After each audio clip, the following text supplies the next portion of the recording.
Assalomu alaykum. Bugun sizlar bilan karom do'lmani ko'rsatib beraman sizlarga. Karom bilan tok do'lmasi. Mana karom orqasini o'ziga olib tashlab qaynagan suvga solamiz. Qaynagan suvga solganimizdan keyin tez qarab turamiz. Yumshagan zahoti olamiz. Juda ezilib ketmasin karomlaringiz.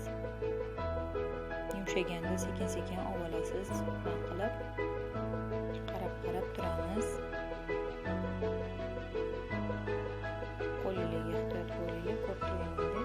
Shunaqa karom o'ldirib olish lekin qulayroq. Tirikligida ajratgandan ko'ra. Endi mana qiymasini boshlaymiz. Piyozni mayda qilib to'g'rab olaylik. Mayda qilsa yaxshi, ichida bilinib qolmaydi, tez bo'ladi. Mana yuvilgan guruchimizga piyozni soldik. 2-3 ta piyoz sovuramiz. Yaxshilab keyin uni tuz bilan g'ijimlab olamiz. Tuz bilan g'ijimlab olsangiz, shunaqa piyozi bilinmay ketadi, yaxshi tirik bo'lib qolmaydi. Bir qoshiq kashniy urug'ini maydalangani, zira, bir qoshiq solib yaxshilab aralashtiramiz. Yaxshilab aralashtirishga harakat qilinglar, har xil bo'lib qolmasin. Tomat sovunma, ko'katlarni bandini maydalab to'g'rab olaman har doim. Tomat o'rniga pomidor so'sanglar undan ham yaxshi chiqadi. Suvli bo'lib, mazali bo'lib chiqadi. Mana endi karomimizni o'zinglarni olib to'g'rab olamiz. O'zim karomim kichkina edi, ikkiga bo'lib qoldim. Katta karom bo'lsa, 3ga 4ga bo'lishinglar mumkin. Menda kichkina karom edi. Mas'ul bonkali tokdan qilamiz qolganiga, chunki menda karomim azroq. Ko'rayotganinglardek xuddi o'zimiznikidagi o'rash, o'zbekcha o'rash. Ortiqcha karomlarni olib tashlaysizlar. Kichkina qilib tukishga harakat qilinglar, chunki pishganda yana ham kattalashib ketadi. Tekis o'rashga harakat qilinglar, har xil bo'lib ketmasin, tez katta tez kichkina bo'lib. Endi mana tokimizni o'raymiz. Tokki 2ga bo'lib oldim bayini, kattaroq ekan bu ham. Kichkinaroq tutishga harakat qilinglar baribirga ham.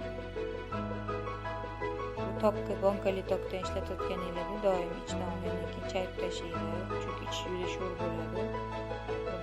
Boshda o'zim qilganimni bilmasdan borganman, ovqatim sho'r bo'lib qolgan. Shunday qilib kichkina qilib mayda qilib o'rab olasizlar. Mana endi qozonga yog' solib, yog'ini ko'proq sovuringlar, shirin chiqadi. Men ko'rganingizdek 2 cho'mich yog' soldim, chunki meniki ko'p edi. Sizlar o'zingizlarga, oilangizga qarab solasizlar. Sabzavotlarni to'g'rab olamiz.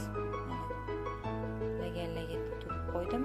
Birinchi navbatda men kartoshka solaman, chunki kartoshka qizarib pishsa chiroyli chiqadi. Ozgina qizartirib rang berib olamiz kartoshkaga.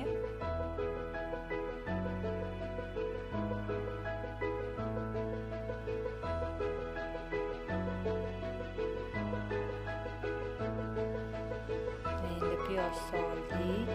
Piyozni ham yaxshilab qo'rib olaylik kartoshka bilan. Mana tomat solamiz, tomat solib yaxshilab qizartiramiz. Ko'rganingizdek kartoshka qizarsa chiroyli chiqadi, oppoq bo'lib qolmaydi ovqatda. Suvda qaynagan kartoshkaga o'xshab qolmaydi. Mana sous sovardik, xohlasanglar sous solinglar. Tuzlarni rostlab qo'yinglar, chunki kartoshka tuz yeydi, bilasizlar. Tuz o'ziga qo'yilganda solmasanglar bemaza bo'lib qoladi kartoshkasi. Men karomlarni ortganini to'g'rab yuboraman. Ichiga har doim yaxshilab qovuringlar, yaxshilab o'lsin karomi. Shunda shirali chiqadi, mazali bo'ladi. Mana endi karomlarimizni terib chiqamiz, ustidan toklarni terib chiqamiz. Suv qo'yib, balandroq olovda 20 minut, 15 minut qaynatamiz, keyin o'rta olovga qopqog'ini yopib qo'yib qo'yamiz. O'rta olovda bir yarim soatcha turadi. Keyin 10 minut dimlab qo'yaman, past qilib. Shunda tepasi ham, pasti ham hamma yog'i bir tekis pishadi bobusini. Marhamat. Yoqimli ishtaha. Kanalga a'zo bo'ling. Rahmat.